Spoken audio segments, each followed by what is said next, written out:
CTET के PYQ की हमारी नेक्स्ट सीरीज है ये। तो पहला क्वेश्चन है इसका, शिक्षार्थियों में बहुत विभिन्नताएं होती हैं, इनमें से किसके लिए शिक्षक को संवेदनशील होने की आवश्यकता है। तो पहला है हमारा संज्ञानात्मक क्षमताओं और सीखने के स्तरों पर आधारित जो विभिन्नताएं होती हैं इसके आधार पर, या फिर भाषा, जाति, लिंग, धर्म, समुदाय की विविधता के आधार पर जो विभिन्नताएं होती हैं। तो इसका जो कूट होगा ये नंबर जो है केवल 2 सही होगा, या 1 और 2 दोनों सही होंगे, या फिर दोनों गलत होंगे, या फिर केवल 1 सही होगा। तो देखिए पहले मैं आपको समझा देती हूँ। जो शिक्षार्थियों में विभिन्नताएं होती हैं ये किस आधार, ये जो है कई आधार पर हो सकती हैं। भाषा के आधार पर भी होती हैं, जात यानी जो एक कक्षा है, एक कक्षा है उसमें कई सारे जो जाति के लोग होते हैं वो भी पढ़ते हैं वहाँ पे।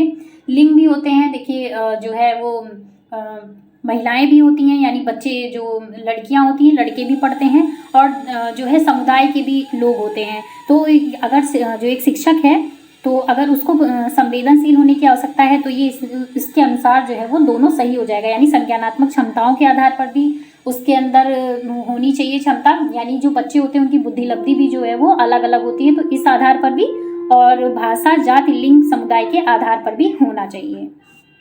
तो अगला क्वेश्चन है हमारा, केवल कागज पेंसिल जांच द्वारा आकलन करना क्या कहलाता है। तो ये देखिए आकलन को सीमित कर देता है। अगर हम बच्चे के जो है बच्चों का अगर सिर्फ हम कागज और पेन से ही आकलन कर रहे हैं तो ये सीमित हो जाता है, लेकिन अगर हम बच्चों का हर एक दिशा में आकलन कर रहे हैं तो क्या होता है, ये हमारा जो है अच्छा माना जाता है, यानी हम उनके हर एक उसका असेसमेंट कर रहे हैं तो ये एक अच्छा माना जाता है। लेकिन अगर हम सिर्फ पेन और कागज का जो कागज के द्वारा कर रहे हैं तो ये एक सीमित इसका दायरा हो गया, ठीक है। यानी उनको हम सिर्फ पास और फेल के अकॉर्डिंग ही उनको हम जो है उनका आकलन कर रहे हैं, तो ये सही नहीं माना जाता है। तो इसमें क्या हो जाएगा, ये सीमित हो जाएगा। अगला क्वेश्चन देखते हैं, माध्यमिक विद्यालय की कक्षा में शिक्षिका के पास एक बधिर बच्चा है, उसके लिए यह महत्वपूर्ण है कि उसके प्रत्येक उसके प्रत्येक जो संकेत हैं वे करें जिससे बच्चा बार बार भी नहीं कर पा रहा है, यानी बोल रहे हैं कि उनको ऐसे संकेत करना चाहिए जो बच्चा बार बार नहीं कर पा रहा है। दूसरा है हमारा, बच्चे को डांट फटकार कर उसे अलग बैठाएं, नहीं डांटने फटकारने वाला हम कोई काम नहीं करेंगे, इससे बच्चा सीखेगा ही नहीं, ठीक है, गलत हो जाएगा। चौथा है हमारा, विद्यालय सलाहकार से आग्रह करें कि वह बच्चे के अभिभावक से बात करें तथा बच्चे को विद्यालय से हटाने के लिए कहें, नहीं ये भी नहीं सही होगा, ये गलत हो जाएगा, ठीक है। उसे हटाने की बात ही नहीं करेंगे, क्योंकि एनसीएफ की अगर आपने पॉलिसी पढ़ी होगी तो उसमें बोला गया है कि हर एक बच्चे को एक साथ रह के पढ़ाना है, चाहे वो बच्चा कमजोर हो या फिर उसकी बुद्धि लब्धि कितनी भी हो, या किसी भी, यानी जो समूह में अध्ययन करने से बच्चा सीखता है वो एक अच्छी लर्निंग मानी जाती है। चौथा है हमारा क्या, जब बच्चे को उस स्थान पर बैठाएं जहाँ, मतलब वो जो बच्चा है उस बच्चे को वह बच्चे को उस स्थान पर बिठाएं जहाँ से वह शिक्षिका को होंठ तथा चेहरे के भाव स्पष्ट से देख सके। देखिए आप इसके पढ़ने पे मत जाइएगा, जो मैं समझा रही हूँ उसको समझिएगा, यानी इसमें ये हमारा सही आंसर हो जाएगा। क्यों, देखिए बच्चे को, अगर बच्चा कोई एक बधिर है, वो कम सुन पा रहा है, तो हम ऐसा नहीं करेंगे कि उस बच्चे को बाहर निकाल देंगे या फिर कहेंगे तुमको सुनाई नहीं देता है, तुमको क्या ही पढ़ा, ऐसा नहीं है। हो सकता है उसकी क्षमताएं बहुत अच्छी हो, वो उसका माइंड बहुत अच्छा हो, है ना, उसकी IQ बहुत अच्छी हो। हम क्या करेंगे, उस बच्चे को पीछे ना बिठाकर आगे बिठाएंगे, या फिर हम उसको ऐसी जगह बिठाएंगे जहाँ से जो है उसको सुनने में देखिए वो तो बधिर है तो सुने, तो उसको जो हमारे चेहरे के एक्सप्रेशन है, भाव है, उसको वो समझ में आए। हम अपने हाथों का प्रयोग करें, अपने चेहरे का प्रयोग करें, जिससे वो समझ पाए कि हम उसको क्या पढ़ा रहे हैं, और वो भी अपनी बातों को, अपने जो हाव भाव हैं उनसे हमको समझा सके। तो बच्चे को बाहर नहीं निकालना है, ये एनसीएफ का क्वेश्चन है, आप इसी को समझ के इसको लगाइएगा, ठीक है। तो ऑप्शन नंबर 4 हो जाएगा हमारा आंसर सही। अगला क्वेश्चन देखते हैं, एक शिक्षक समाज के वंचित वर्ग के बच्चों की आवश्यकताओं को प्रभावपूर्ण तरीके से प्राप्त कर सकता है। तो देखते हैं, उन्हें कक्ष में अलग स्थान पर बिठाकर बिल्कुल नहीं। देखिए अलग स्थान पर जहाँ भी क्वेश्चन आता है, जहाँ भी निगेटिव क्वेश्चन आते हैं, उनको आपको अवॉइड करना है। अगला है, अन्य बच्चों को वंचित पृष्ठभूमि वाले बच्चों के प्रति सहानुभूतिपूर्ण व्यवहार करने के लिए कहकर नहीं, सहानुभूति भी उनको हम नहीं दिखाएंगे। इससे क्या होगा, बच्चों में हीन भावना पैदा होती है, तो हीन भावना जो है नहीं उनके अंदर लानी है। तीसरा है, कक्ष के प्रत्येक बच्चे की आवश्यकता अनुसार अपना शिक्षण कौशल अपनाकर, ये एकदम सही होगा। चौथा भी पढ़ लेते हैं कि कभी कभी क्या होता है, हमको देखिए सीटेट पे पास होने की यही एक ट्रिक है कि आपको चारों इसके जो एग्जाम्पल हैं वो पढ़ने हैं, फिर जो आपको चारों में सही लगता है वो आपको लगाना है और निगेटिव नहीं होता है ये आपको लगाना है। चौथा है उनकी पृष्ठभूमि की उपेक्षा करके, नहीं उपेक्षा तो बिल्कुल नहीं करेंगे, अगर हम उनकी पृष्ठभूमि की बुराई कर देंगे तो बच्चा सीखेगा कैसे, है ना। हमको क्या करना है कि जो वंचित वर्ग के बच्चे हैं उनको सिखाना है, और सिखाना भी कैसे है, प्रभावपूर्ण ढंग से सिखाना है। तो अगर हम उनकी बुराई ही कर देंगे तो वो सीखेंगे ही नहीं। तो इसका जो आंसर हो जाएगा वो हमारा क्या हो जाएगा। अब देखिए क्या होता है कि जैसे अधिगम के कुछ पक्षों में संघर्ष करते हैं, तो ऑप्शन नंबर इसका 2 सही हो जाएगा। यानी वो हर एक पार्ट में तो अच्छे नहीं होते हैं, लेकिन कुछ ही पार्ट में संघर्ष करते हैं, लेकिन बाकी उनको जिस चीज़ में इंटरेस्ट होता है या किसी एक चीज़ में वो बहुत अच्छे होते हैं। अगला देखते हैं कि शिक्षक बच्चों को सृजनात्मक विचारों के लिए प्रोत्साहित कर सकता है। तो इसका मतलब कि सृजनात्मक विचारों के लिए प्रोत्साहित कैसे कर सकता है बच्चा, पूछा गया है। देखिए चिंतन भी मैंने आपको बताया था 2 प्रकार के होते हैं, अपसारी होता है, अभिसारी होता है ना। और सृजनात्मक बच्चों की जो पहचान होती है वो भी मैंने आपको बताया था कि वो अपसारी चिंतन करते हैं, है ना। ये दोनों चिंतन के बारे में मैं आपको बताऊंगी आगे क्लास जब कराऊंगी, तो उनमें मैं आपको बताऊंगी कि ये चिंतन कैसे होते हैं, इनको कैसे पहचानते हैं कि कौन सा जो है वो सृजनात्मक बच्चा है।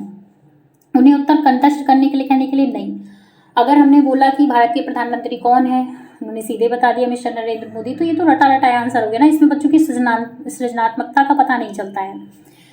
उनसे प्रत्यास्मरण आधारित प्रश्न पूछ के नहीं, उन्हें बहुविकल्पी प्रश्न देकर नहीं, ये तो रटंत विद्या वाले हो जाएंगे। उन्हें समस्या समाधान के लिए विभिन्न तरीकों को सोचने के लिए, कहने के लिए, ये एकदम सटीक उत्तर है और यही सही होगा। यानी हम जब किसी बच्चे को देखते हैं कि उसके अंदर कितनी जो है क्रिएटिविटी है, वो कितना सृजनात्मक है, तो ये चीज़ जानने के लिए हम क्या करेंगे, बच्चों को कोई भी एक समस्या देंगे। जैसे रीजनिंग हम लोग को पढ़ाई जाती है किसी भी एग्जाम के लिए, या रीजनिंग के सवाल जो होते हैं वो इसीलिए होते हैं बच्चों को जानने के लिए कि उनमें कितनी सृजनात्मकता होती है। तो बच्चों को ऐसे ही जो है वो जो प्रश्न होते हैं या समस्या समाधान के लिए समस्या दी जाती है, जिसका वो समाधान किस तरीके से करते हैं और एक समस्या का जो समाधान करते हैं कितने तरीकों से करते हैं, है ना। तो ये चीज़ें जानने के लिए जो है जो सृजनात्मक बच्चे होते हैं तो उनमें सृजनात्मकता कितनी है उसका यूज़ किया जाता है। अगला क्वेश्चन देखते हैं। विशेष आवश्यकता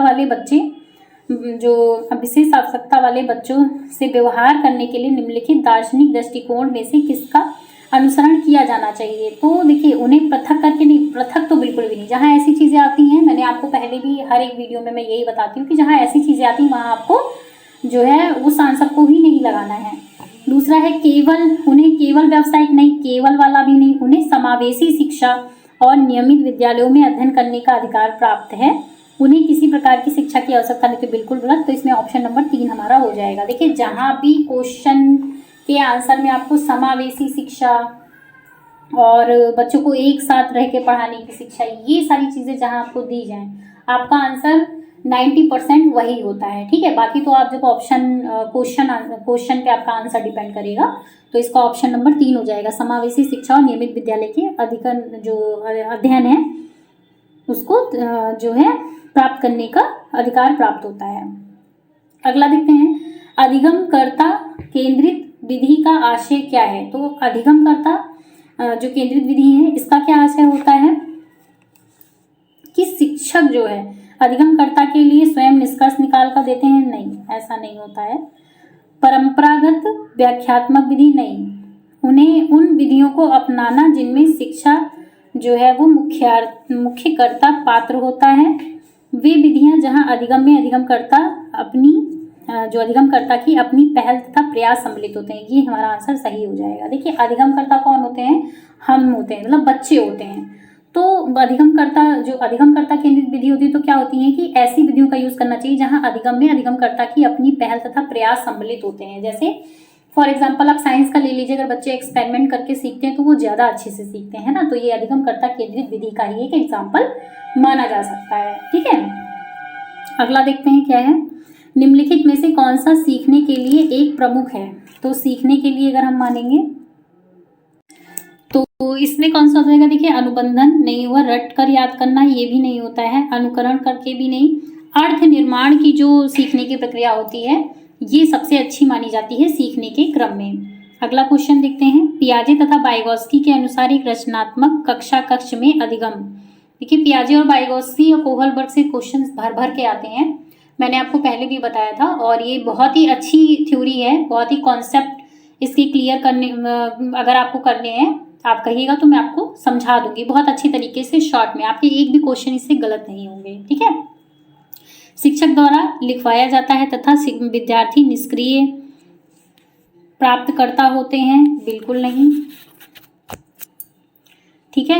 और देखिए ऐसी विधि जो ये वैज्ञानिक मनोवैज्ञानिक हैं, इन्होंने जो है बच्चे के सीखने पर जोर दिया है, तो उसमें शिक्षक द्वारा लिखवाया जाता है, विद्यार्थी जो है निष्क्रिय करता होते हैं, ऐसा कुछ भी नहीं है, बच्चे के सक्रिय होने पे ज़्यादा इन्होंने जोर दिया है। उद्दीपक तथा अनुक्रिया के जोड़े से होता है, नहीं। शिक्षक द्वारा पुनर्बलन किया जाना है, नहीं। शिक्षार्थी द्वारा स्वयं सर्जित किया जाता है जो सक्रिय भूमिका निभाते हैं, बिल्कुल ही सही आंसर हो जाएगा। इसमें आप साइंस का एक्सपेरिमेंट वाला एग्जाम्पल रख सकते हैं, और ये सबसे अच्छा तरीका होता है बच्चों को सिखाने के लिए। अगला देखते हैं। निम्नलिखित में से कौन सा आधारभूत सहायता का एक अच्छा उदाहरण है जिसका आशय है समस्या समाधान को तब तक सिखाना जब तक शिक्षार्थी स्वयं ना कर सके। ठीक है।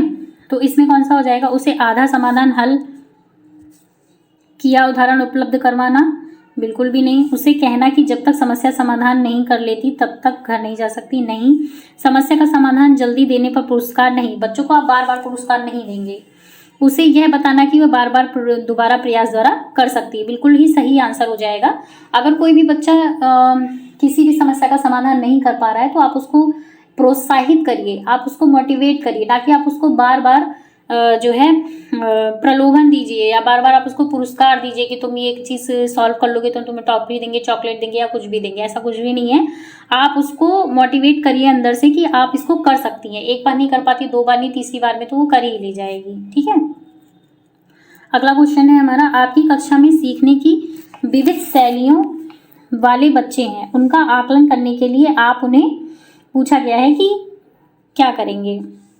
विविध प्रकार के कार्यों जो है परीक्षण देंगे, और परीक्षा पूरा होने के एक समान नहीं देंगे। जैसे कुछ बच्चे हैं जो जैसे आपने जैसे देखा होगा, आप जब पेपर देने जाते हैं तो जो बच्चे जो है उनको दिखाई कम देता है या आंखों से वो नहीं देख सकते, उनकी आंखें खराब होती हैं, उनके लिए एक अलग से जो है कैंडिडेट बुलाया जाता है उनका पेपर सॉल्व करने के लिए। तो आप उनको सही पूरा तो उनको भी क्या होता है, पेपर सॉल्व करने के लिए एक्स्ट्रा टाइम दिया जाता है। जैसे अगर नॉर्मल कैंडिडेट के लिए 3 घंटे होता है तो उनको 3.5 घंटे या जो है 3.5 से जो है आधा घंटा या फिर पौन घंटा उनको एक्स्ट्रा टाइम दिया जाता है। तो आप इनको समान समय तो बिल्कुल भी नहीं करेंगे, जिस भी उसके अनुसार योग्यता होगी उसको वैसा समय देंगे उस स्टूडेंट को। समान अनुदेश देंगे तथा नहीं समान अनुदेश भी नहीं देंगे, हर एक बच्चे की क्षमताएं अलग अलग होती हैं। कार्यों और परीक्षणों के एक समान सेट देंगे, नहीं। ठीक है।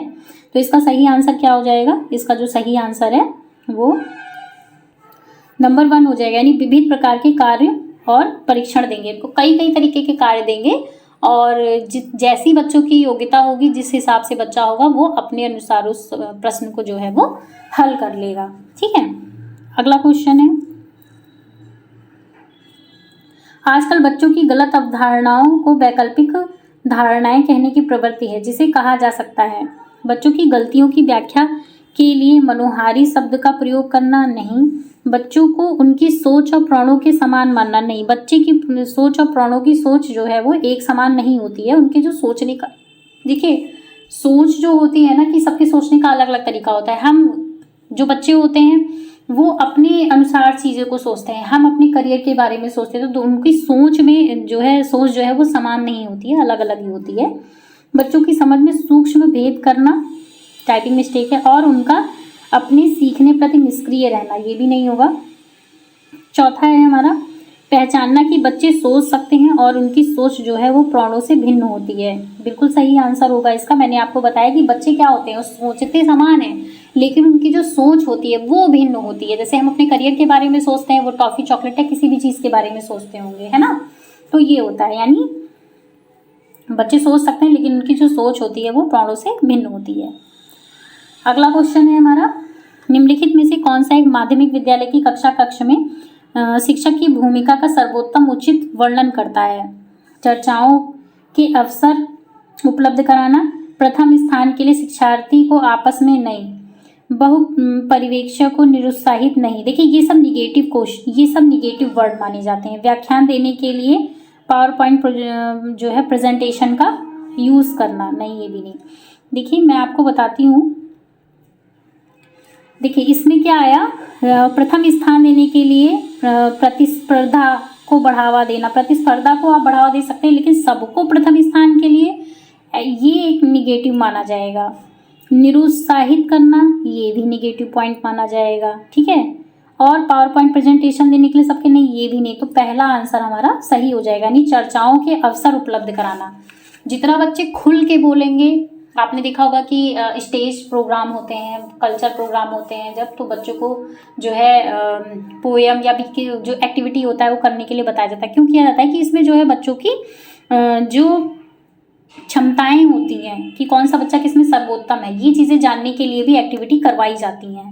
उन्हें बोलने के अवसर प्रदान किए जाते हैं कि वो खुल से बोल सकें, इसलिए डिबेट रखी जाती हैं, है ना, निबंध लिखवाया जाता है। ये सारी चीज़ें इसी का हिस्सा होती है जिससे हम बच्चों का आकलन कर सकते हैं। अगला क्वेश्चन है, अभिप्रेरणा यानी मोटिवेशन और अधिगम के बारे में निम्नलिखित में से कौन सा एक कथन सही है? तो इसमें कौन सा सही हो जाएगा? देखिए अधिगम अधिकतम केवल तभी प्रभाव, जो अधिगम है, ये टाइपिंग मिस्टेक होगा। पहला है हमारा, अधिगम केवल तभी प्रभावी होता है जब शिक्षार्थियों में भीतरी प्रेरणा हो, सीखने की अंतर्निहित इच्छा हो। अधिगम केवल तभी प्रभावी होता है जब शिक्षक बाहरी रूप से प्रेरित हो, बाहरी कारणों से नहीं। अधिगम में प्रेरणा की कोई भूमिका नहीं होती, बिल्कुल गलत है। जो अधिगम होता है और अभिप्रेरणा होता है ये एक अलग से टॉपिक है, ये भी सारे टॉपिक से ही रिलेटेड है। देखिए अधिगम जो होता है और अभिप्रेरणा होती है, इन दोनों का एक जो है बहुत ही गहरा संबंध होता है, ठीक है। अगर अभिप्रेरणा यानी अगर हमको कोई भी मोटिवेट नहीं करता है तो हम उसके तो हमारे अंदर सीखने की वो इच्छा नहीं होती है।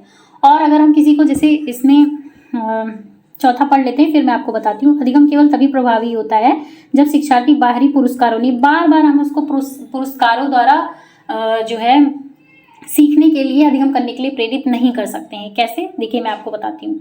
जैसे एक बच्चा है, ठीक है, इसमें आपका जो सही उत्तर होगा वो मैं अभी आपको बताऊंगी। फिलहाल मैं आपको एक्सप्लेन कर देती हूँ ताकि आप खुद से जान पाएं कि इसमें कौन सा सबसे अच्छा आंसर माना जाएगा। देखिए अगर हम बच्चों को बाहर से मोटिवेट करते हैं, जैसे कोई भी बच्चा है अगर वो सीख रहा है, हम कहते हैं कि तुम साइकिल चलाना सीख जाओगे तो हम तुम्हें टॉफ़ी देंगे, तो जब तक हम उसको टॉफ़ियाँ देते रहेंगे वो तभी तक वो चीज़ें करेगा, उसके लिए। लेकिन जब तक उसके अंदर से वो चीज़ नहीं आती कि हाँ यार मुझे भी साइकिल चलानी चाहिए और मैं साइकिल चला लूँगा तो इसके ये यूज़ होंगे, या ऐसी ऐसी चीज़ें, या मैं स्कूल भी जा सकता हूँ, जब तक उसके अंदर आंतरिक अभिप्रेरणा नहीं होगी, जब तक उसके अंदर इंटरनल मोटिवेशन नहीं होगा, तब तक बच्चा अच्छे से जो है वो अधिगम को नहीं कर सकता है, ठीक है। तो यानी इसका जो सही आंसर हो जाएगा ये क्या हो जाएगा? ये अंतर्निहित इच्छा, यानी अधिगम केवल तभी प्रभावी होता है, सीखने की जो प्रोसेस होता है वो तभी प्रभावी होता है जब हम खुद से मोटिवेट हों। हम इधर उधर मोटिवेशन चीज़ें देख सकते हैं, सुन सकते हैं, समझ सकते हैं, लेकिन जब तक हमारे अंदर खुद से मोटिवेशन नहीं आएगा हम चीज़ों को नहीं सीखना प्रेफर करते हैं, ठीक है। तो इसका जो आंसर हो जाएगा नंबर 1 हो जाएगा। अगला क्वेश्चन है हमारा, सीखने के बारे में निम्नलिखित कथनों में से कौन सा सत्य है? तो देखिए सीखना जो है वो कौशलों के संचयन के समान है। सीखने को सामाजिक क्रियाएं सुविधा देती हैं। सीखना एक निष्क्रिय, गलत हो जाएगा, निष्क्रिय आंसर आ गया। और सीखना जो है वो शिक्षार्थी के पूर्व ज्ञान पर आधारित नहीं है, बिल्कुल ही गलत है। देखिए सीखना जो है होता है ये पूर्णता नहीं कहेंगे, लेकिन हाँ हमारे पूर्व ज्ञान पर ही आधारित होता है। जैसे अगर हम साइकिल चलाना सीखते हैं तो आज हम गिरे, नेक्स्ट टाइम में हम साइकिल चलाना सीखेंगे, मतलब नेक्स्ट दूसरे दिन अगर हम साइकिल चलाएंगे सीखने की प्रोसेस में, तो हमें पता होगा कि हमें किस तरीके से पैडल मारना है। अगर हम पिछली बार गिर चुके हैं तो वो हमारे अनुभव में इंक्लूड हो जाता है। तो सीखना क्या होता है? पूर्व ज्ञान पर आधारित होता है, गलत हो जाएगा, यानी पहला आंसर हमारा सही हो जाएगा। सीखना क्या है? कौशलों के संचयन के समान है। अगला क्वेश्चन है हमारा, निम्नलिखित में से कौन सी एक महत्वपूर्ण गतिविधि जो है ये बच्चों को सीखने के लिए सक्षम बनाती है? तो कौन सी विधि हो जाएगी? ये संवाद। बच्चों से हम संवाद करते हैं, उनके बारे में जानते हैं, और तो क्या होता है कि उनके बारे में हम कई सारी चीज़ें समझ पाते हैं और बच्चे क्या है इससे बहुत अच्छी तरीके से सीख पाते हैं। अगला है हमारा, विकास के बारे में निम्नलिखित में से कौन सा एक कथन सही है। तो विकास क्या है, विकास जो भिन्न व्यक्तियों में भिन्न गति से होता है। अगला है हमारा, विकास जन्म से किशोरावस्था तक बहुत तीव्र होता है और इसके बाद रुक जाता है। नहीं, विकास का जो प्रोसेस है ये जन्म से लेके मृत्यु तक चलता रहता है। विकास जन्म से किशोरावस्था तक आगे की ओर बढ़ता है और फिर पीछे नहीं। ऐसा नहीं है कि आज आपने कुछ सीखा है, अगर आपने साइकिल चलाना सीखा है तो आप उसको भूल जाएंगे, ऐसा नहीं होता है। आप साइकिल चलाना सीखें तो उसको आप याद रखेंगे, या लॉन्ग टाइम तक अगर आप नहीं चलाएंगे लेकिन फिर जब आप उसको चलाएंगे तो आपको वो जो है वो चलानी आएगी। तो विकास जो है, हम कोई भी चीज़ सीखते हैं, विकास जो है वो आगे तो जाता है लेकिन वो पीछे नहीं हो सकता है। विकासात्मक परिवर्तन एक सीधी रेखा में आगे बढ़ता है, ये भी सही है, लेकिन जो इसका सही आंसर हो जाएगा वो क्या होगा, विकास जो है भिन्न व्यक्तियों में भिन्न गति से होता है, यानी किसी में कम होता है किसी में ज़्यादा होता है। ठीक है, अगला है हमारा, मध्य बचपन की जो अवधि है ये कौन सी होती है। तो देखिए, मध्य बचपन की जो अवधि है ये 6 से 11 वर्ष की होती है। अवधि से बारे में रिलेटेड जो क्वेश्चन होते हैं वो पूछता है। जीन पियाजे की 4 अवस्थाएं होती हैं, उनसे भी क्वेश्चन पूछता है, तो ये आप देख लीजिएगा। अगला है हमारा, किसी व्यक्ति को आकार देने में वातावरण के घटकों की कोई भूमिका नहीं होती है, क्योंकि प्रत्येक व्यक्ति की वृद्धि उसकी आनुवंशिक संरचना से निर्धारित होती है। ये कथन किसका है बोला गया है। तो देखिए, ठीक है, ये कथन जो है ये दिया गया है, इसके बारे में देखते हैं। ठीक है, क्योंकि बहुत से शोध ये सिद्ध करते हैं कि आनुवंशिक पदार्थ की व्यक्तियों के विकास की जो है वो भविष्यवाणी करता है। ठीक नहीं है, क्योंकि वातावरण के घटक किसी व्यक्ति की वृद्धि और विकास में कम योगदान देते हैं, ऐसा कुछ भी नहीं है। ठीक नहीं है, क्योंकि बहुत से शोध यह सिद्ध करते हैं कि विकास में वातावरण का बहुत जो है बड़ा प्रभाव पड़ता है। बिल्कुल सही आंसर हो जाएगा। विकास में क्या होता है कि किसी बच्चे के जो डेवलपमेंट में सहायक होते हैं, ये क्या होते हैं, उनमें आनुवंशिक और जो वातावरण है, आनुवंशिकी और वातावरण दोनों का ही अहम योगदान होता है। 50-50 नहीं कहेंगे, दोनों एक दूसरे के जो है वो पूरक होते हैं। और बच्चे का जितना भी, जो बच्चा आनुवंशिक होता है लेकिन उसका वातावरण पे भी बहुत प्रभाव पड़ता है। तो ये आंसर नंबर 3 हो जाएगा इसका सही।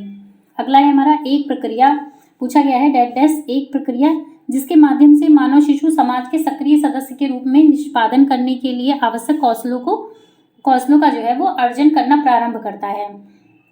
तो किस प्रक्रिया के द्वारा इसमें पूछा गया है, तो ये सामाजिकरण की जो प्रक्रिया है, इस प्रक्रिया के द्वारा ही बच्चा क्या करता है, समाज में सक्रिय सदस्य के रूप में निष्पादन करता है। ठीक है, यहाँ से भी आप इसका आंसर देख सकते हैं। ये देखिए, सक्रिय सदस्य का निष्पादन किस में करेगा बच्चा, जब समाज में रहता है। अभी बच्चा घर जो होता है, घर में और लोग होते हैं, फिर वो बाहर के आस पड़ोस के लोगों में भी जाता है। तो ये क्या होता है, ये प्रोसेस जो होता है ये सामाजिकरण के द्वारा ही पूर्ण होता है। अगला है, पियाजे के अनुसार विकास को प्रभावित करने में निम्नलिखित कारकों में से किसकी भूमिका जो है वो महत्वपूर्ण होती है। तो देखिए, पियाजे की जो थ्योरी है इन्होंने किस पर जोर दिया है, तो पियाजे ने जो है वो भौतिक विश्व के साथ अनुभव, यानी जो बाह्य जीवन के साथ बच्चे जब अंतःक्रिया करते हैं उससे सीखते हैं, तो ये बहुत ही प्रभावकारी होता है। अगला, पूर्व संक्रियात्मक काल में आने वाली संज्ञानात्मक योग्यता कौन सी होती है। तो ये क्या होती है, दूसरे के दृष्टिकोण को समझने की जो योग्यता होती है ये इस काल के बच्चों में आ जाती है। अगला क्वेश्चन है हमारा, निम्नलिखित में से किस एक जोड़े का मिलान जो है वो ठीक हुआ है। तो देखिए, जो है अच्छा लड़का अच्छी लड़की अभिन्यास अच्छा बनकर कोई जो है स्वीकृति प्राप्त करता है, और नियम और आदेश अभिन्यास मानवाधिकारों के मूल के आधार पर नैतिक सिद्धांत स्वयं चुने जाते हैं। सामाजिक संविदा अभिन्यास किसी कार्य के भौतिक परिणाम निर्धारित करते हैं कि वह अच्छा है या बुरा। दंड और आज्ञा पालन अभिन्यास नियम तय नहीं है, टाइपिंग मिस्टेक है, किंतु समाज के हित में बदले जा सकते हैं। तो इसका क्या हो जाएगा, ये नंबर 1 होगा। ये देखिए, इनकी स्टेज भी है अच्छा लड़का अच्छी लड़की वाली, तो इसी के अनुसार जो है इसको स्वीकृति प्राप्त करते हैं। नेक्स्ट है, वाइगोत्स्की की संस्कृति के अनुसार बच्चों की जो व्यक्तिगत वाक्य की संकल्पना है ये किस पे है। तो व्यक्तिगत वाक्य क्यों होता है, तो देखिए, व्यक्तिगत बात जो होते हैं ये बच्चों को क्या करते हैं, स्वयं दिशा निर्देशन करते हैं। तो ये बहुत ही इंपॉर्टेंट हो जाएगा। इनका सिद्धांत भी यही दिया हुआ है कि एक बच्ची है वो क्या करती है कि खिलौने जोड़ रही है, वो स्वयं से बात कर रही है। तो ये किस चीज़ को निर्धारित करता है कि वो जो है व्यक्तिगत वाक कर रही है। इसमें पियाजे ने भी बोला है और इन्होंने भी बोला है, ठीक है, जिसको आत्मवाक और व्यक्तिवाद जो है व्यक्तिगत वाद भी कह रहे हैं, ठीक है, आत्मवाक। तो जैसे अगर हम लोग भी हैं, अगर एग्जाम दे रहे होते हैं तो एग्जाम देते टाइम एक दिन पहले हम क्या करते हैं, अपना एडमिट कार्ड, पेन, पेंसिल, ये सारी चीज़ें रखते हैं, तो हम अपने आप से बात करते हैं कि ये रख लिया, वो रख लिया, ये रख लिया, तो उसको क्या कहेंगे, व्यक्तिगत वाद कहेंगे, जिसको वाइगॉत्स्की क्या कहते हैं कि हम अपने आप को निर्देशन दे रहे हैं कि ये चीज़ें ऐसी हो गई हैं, ठीक है। अगला क्वेश्चन है हमारा, वाइगॉत्स्की के अनुसार सीखने को पृथक नहीं किया जा सकता है, तो ये किसके द्वारा है, ये हो जाएगा उसके सामाजिक संदर्भ में हो जाएगा, ठीक है। अगला देखते हैं, प्रगतिशील शिक्षा में अपरिहार्य है कि कक्षा कक्ष कैसा होना चाहिए, ठीक है। कक्षा कक्ष के बारे में पूछा गया है, तो देखिए सत्तावादी नहीं होना चाहिए। इसके लिए सबके लिए मुक्त होता है, जिसमें शिक्षक अनुपस्थित होता है। जब शिक्षक ही अनुपस्थित रहेगा तो सिखाएगा कौन। शिक्षक के पूर्ण नियंत्रण नियंत्रण रहेगा तो फिर बच्चे डरे हुए से, सहमे हुए से रहेंगे और वो कुछ भी चीज़ें अच्छे तरीके से नहीं सीख पाएंगे। लोकतांत्रिक होता है और जो समझने के लिए बच्चों को पर्याप्त स्थान दिया जाता है। बिल्कुल ही सही होगा। देखिए कक्षा कक्ष ऐसा होना चाहिए जिसमें बच्चे जो है वो फ्री तरीके से समझ सकें, अपनी बातों को कह सकें, क्वेश्चन कर सकें और जो शिक्षक हैं उनका आंसर दे सकें। तो ऐसी जो कक्षा कक्ष होते हैं ये बहुत ही प्रभावशाली मानी जाते हैं। ऐसा एनसीएफ में भी बताया गया है और जो प्रगतिशील शिक्षा है ये इसी पर जोर देती है। लोकतांत्रिक जो कक्षा कक्ष है इसी पर जोर देती है। अगला है हमारा, निम्नलिखित में से कौन सा एक उदाहरण भाषिक बुद्धि वाले व्यक्ति को दर्शाता है। तो जो बहुभाषिक बुद्धि वाले थे कि इसमें आप टाइपिंग मिस्टेक में मत जाइएगा, और जो इसमें लिखा है अगर थोड़ा बहुत भी इधर उधर हो जा रहा है तो उस पर भी आप मत जाइएगा। जो चीज़ें मैं समझा रही हूँ उसको समझिए, कॉन्सेप्ट समझना बहुत जरूरी है। क्वेश्चन तो इस तरीके से ही क्वेश्चन ऐसे ही पूछेगा, आंसर आपको घुमा फिरा के दे देगा, लेकिन अगर आपका कॉन्सेप्ट क्लियर है तो आप अच्छे से क्वेश्चन को लगा ले जाएंगे। तो क्या होता है, शब्दों के अर्थ, क्रम, भाषा के विविध प्रयोग के प्रति जो संवेदनशीलता होती है, इसी का जो उदाहरण है ये जो बहुभाषिक बुद्धि वाले व्यक्ति होती हैं उनको दर्शाया जाता है। अब भाषा के बारे में पूछा है, भाषा क्या है, तो भाषा क्या है, हमारी विचार प्रक्रिया को प्रभावित करती है, ठीक है। भाषा क्या है, हमारी विचार प्रक्रिया को प्रभावित करती है। लास्ट क्वेश्चन है हमारा, कक्षा 8 की एक पाठ्य पुस्तक में इस प्रकार के चित्र हैं कि शिक्षिका एवं घरेलू काम करने वाले के रूप में महिला, जबकि डॉक्टर एवं पायलट के रूप में पुरुष। इस प्रकार के चित्रण से बढ़ रहे हैं, क्या बढ़ रहे हैं, तो देखिए ये जो क्वेश्चन होते हैं ये लैंगिक जो है वो रूढ़िबद्धता के होते हैं। टाइपिंग मिस्टेक है, तो ये जो लैंगिक, आप लिंग रूढ़िबद्धता कह लीजिए, लैंगिक रूढ़िबद्धता कह दीजिए, कि इसका उदाहरण है कि जो घरेलू काम है ये महिलाएं ही करेंगी और बाहर के काम है ये पुरुष ही करेंगे। खाना महिलाएं बनाएंगी, ऑफिस जो है ये उसमें जो है पुरुष जाएंगे। तो ये लैंगिक जो है रूढ़िबद्धता को बढ़ाते हैं। लेकिन अब आपने देखा होगा कि विज्ञापन भी ऐसे आने लगे हैं जहां महिलाएं जो है फुटबॉल खेल रही हैं, पुरुष जो है वो कुकिंग कर रहे हैं। तो ये क्या कहते हैं, ये उनको जो है वो जो है सही तरीके से इनको दर्शा। तो जब बच्चा होता है कि इस तरीके की चीज़ें देखता है तो उसके अंदर लैंगिक जो है रूढ़िबद्धता नहीं आती है। तो मैंने आपको चीज़ें समझाने की बहुत अच्छे से कोशिश करी है, और बाकी के वीडियोस में आप मुझे कमेंट बॉक्स में कमेंट जरूर करिएगा अगर आपको मेरा समझाया हुआ थोड़ा बहुत भी समझ में आ रहा है तो, ठीक है। बाकी के जो प्रीवियस ईयर के क्वेश्चंस हैं वो मैं आपको नेक्स्ट वीडियो में कराऊंगी। वीडियो पसंद है लाइक शेयर सब्सक्राइब करना मत भूलिएगा। धन्यवाद।